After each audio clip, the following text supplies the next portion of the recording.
Any Dhampir born after 1700 can't fight. All they know is sleep, use magic sword, snark, be bisexual, eat hot fish, and lie. I never lied to you. Howdy friendos, my name is Stuart and welcome to the video series where we look at characters in pop culture and determine what alignment they are. Today, we'll be looking at yet another Netflix series based on a video game called Castlevania. So, with that in mind, let's go ahead and introduce the hero of our series. Dracula.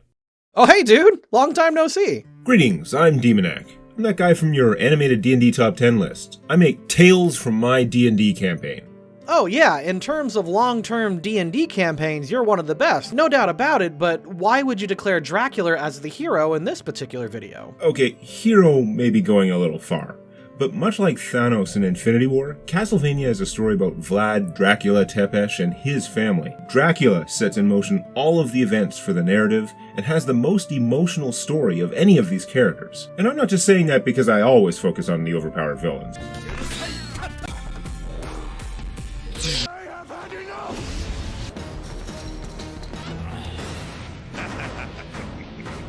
Dracula is a complex and charismatic figure. It's his emotions, his will, his actions that drive the story, and everyone else, both the heroes and the supporting cast, are left merely reacting to him. Belmonts come and go, but Dracula is Castlevania. I guess, comparatively speaking, the three heroes barely even have arcs. Sypha is consistently neutral good, while our boys are chaotic neutral to chaotic good, and none of them were really challenged philosophically or morally, at least until season 3. Exactly. Trevor changes all the way from, I don't want to help, but I always do, to, alright, I guess helping is fine. And the other two change even less. Honestly, it's the villains who go through the most change, but what D&D alignment are the Forge Masters from Netflix's Castlevania, I guess doesn't make a very snappy YouTube title. Our hero... Protagonist. Oh, right. Our protagonist starts off as a solid lawful evil. Agreed. Dracula has lived for countless centuries, long enough to watch humanity discover, forget, and rediscover science multiple times. He has done terrible things in the past, conquered, pillaged, impaled, and amassed enough wealth and power to fill his great castle. But where we begin, he seems to have taken a more passive role, as though all he wants is to be left alone with his thoughts. Our story begins at the point where Lisa of Lupu meets Dracula Tepesh. When introduced, Dracula is calm, refined, and has a sense of honor and fair play. He discusses making deals in exchange of information and value. He sees their meeting as a transaction, but still attempts to keep the power of the conversation within his favor, playfully threatening to kill or consume her. And we know that in the past, though he was brutally, audaciously violent towards those who had disrespected him, Drac made a point of sparing their families and others he considered innocent, all traits that lean towards a lawful evil character. With that established, let's find out if Dracula sticks to his lawful evil alignment all the way through. Until he dies. By the way, spoilers.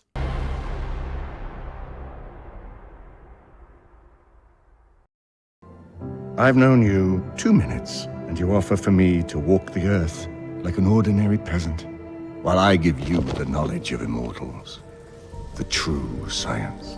Start with me, and I'll start with you. What a great opening. It shows us everything we need to know about the tragedy of Dracula. He's still clearly wrapped in his evil ways, but is willing to give her ideas of bettering the world a chance. Neutral good.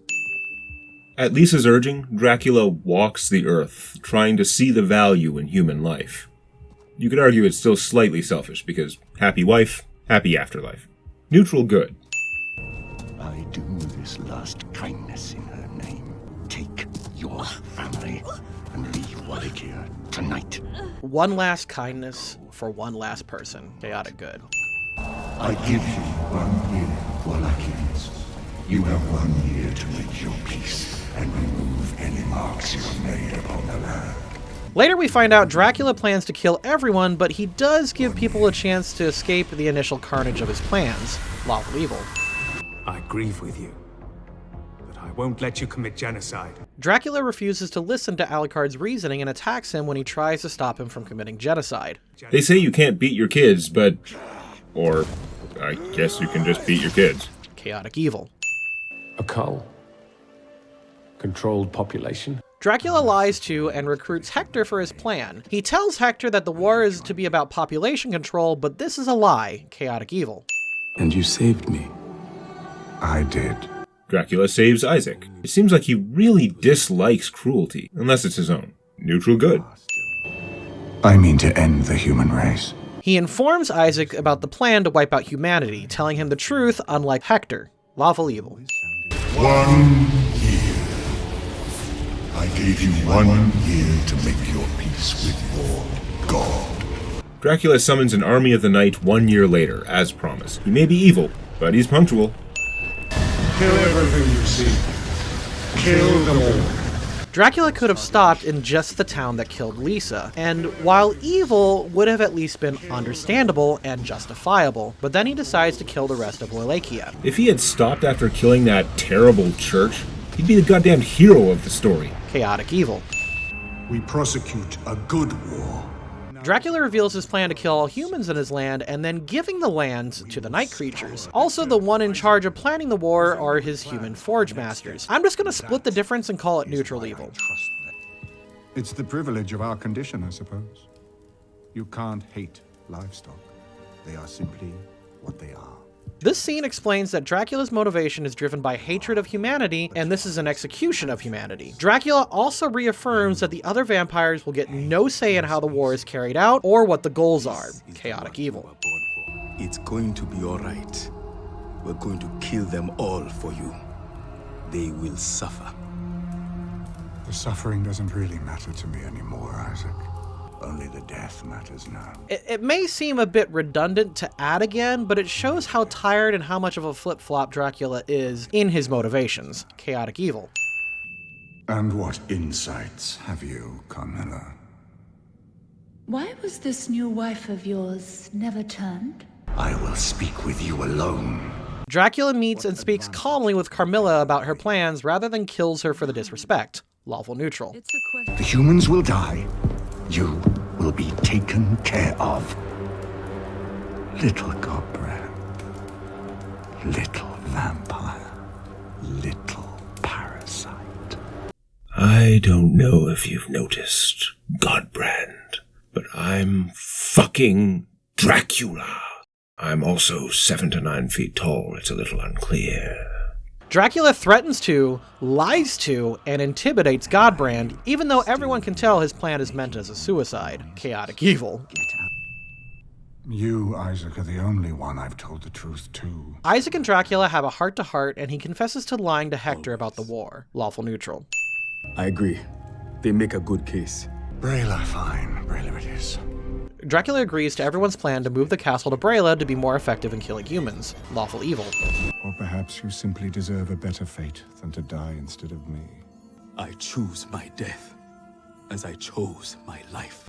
Then I regret only that I have taken a choice for you. One of Dracula's last acts is saving the life of his last friend. It's totally against his will, but clearly done out of good intentions. Chaotic good.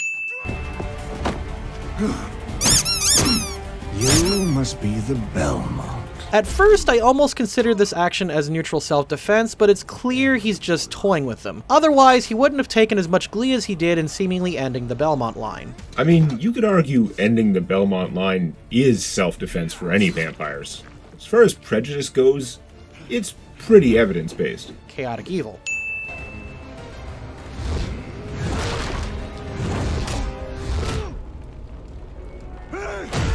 At this point, he's enveloped in rage and no longer has any mercy, even for his son. I think it's safe to say the gloves are off when you're casting Pyroblast. Chaotic evil.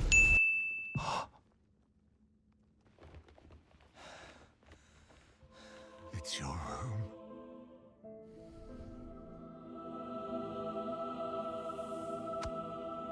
My boy.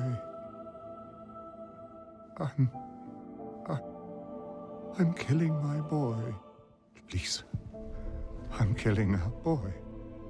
We painted this room. We made these toys. It's our boy, Lisa.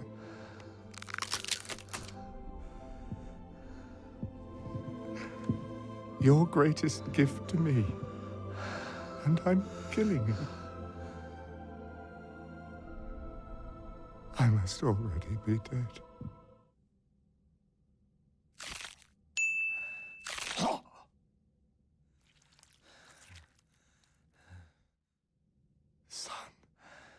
Father. What makes Dracula so fascinating to people like Demonac or myself is that Dracula's fate and morality are swung in such a way that he could have potentially been this world's ultimate hero. It's like DC's Injustice series where Superman turns evil. One good or bad day could change the course of history. Okay, genocide is not a reasonable response, even when they killed your wife. But there's a lot more to this than what Dracula became. The tragedy of the whole thing is what he could have been. At the start of the series, Dracula had tired of rampages and of slaughter, and when he met Lisa, she changed his whole life in such a short time. I believe he loved her. He is capable of love. That's the source of his conviction. When she was killed by the ignorance of men, she had been well along the road of teaching Dracula that humanity, like herself, like their son, could be so much more, and that he, with all his ancient knowledge, had the power to make the world a better, wiser, more civilized place. A man with the power to lay waste to an entire kingdom and to plot to cover the sky in endless darkness is a man who could have advanced civilization from the barbarity of Castlevania's Wallachia to a new enlightenment, almost single-handedly. Carmilla asked Dracula, in front of his whole council, Why was this new wife of yours never turned? if he loved this woman so much, why did he never turn her? Why not make her an immortal vampire like himself? It's what they were all thinking. But the truth is, she had turned him, or very nearly so, when she was suddenly snatched away. Yeah, man, I really couldn't have said that better myself.